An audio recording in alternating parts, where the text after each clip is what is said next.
Api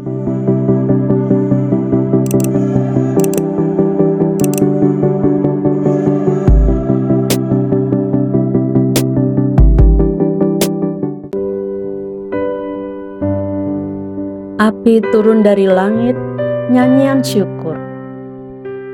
Setelah Salomo mengakhiri doanya, api pun turun dari langit memakan habis korban bakaran dan korban-korban sembelihan itu, dan kemuliaan Tuhan memenuhi rumah itu.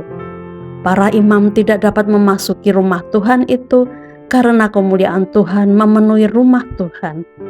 Ketika segenap orang Israel melihat api itu turun dan kemuliaan Tuhan meliputi rumah itu, berlututlah mereka di atas lantai dengan muka mereka sampai ke tanah, lalu sujud menyembah dan menyanyikan syukur bagi Tuhan, sebab Ia baik, bahwasanya untuk selama-lamanya kasih setianya.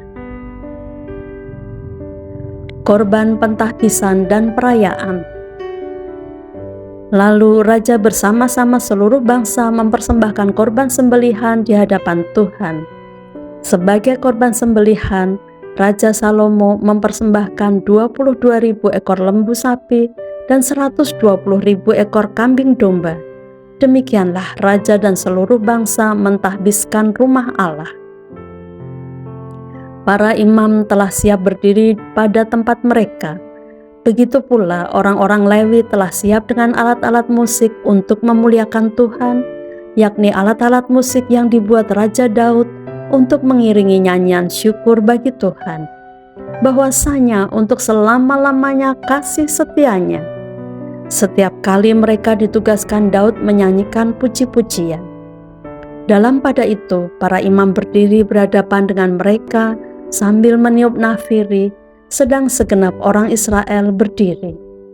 Lalu Salomo menguduskan pertengahan pelataran yang di depan rumah Tuhan, sebab disitulah diolahnya segala korban bakaran dan lemak korban keselamatan, sebab mezbah tembaga yang dibuat Salomo tidak dapat memuat korban bakaran dan korban sajian dan segala lemak korban.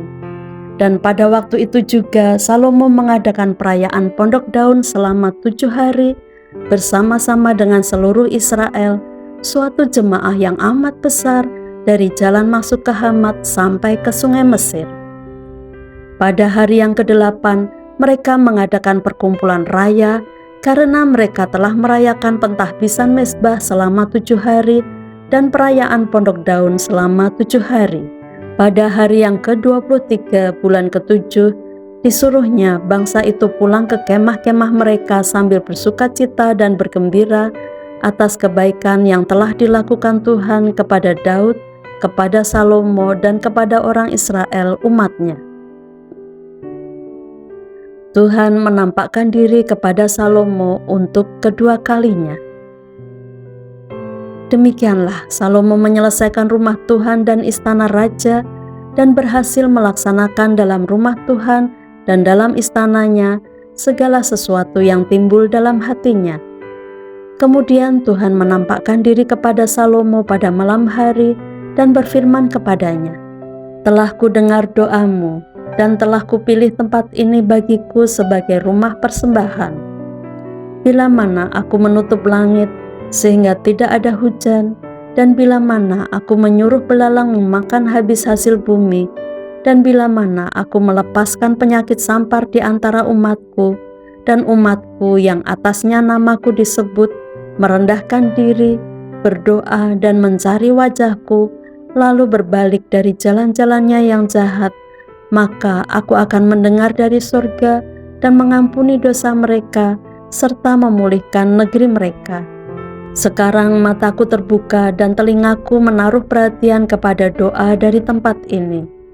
Sekarang telah kupilih dan kukuduskan rumah ini, supaya namaku tinggal di situ untuk selama-lamanya, maka mataku dan hatiku akan ada di situ sepanjang masa.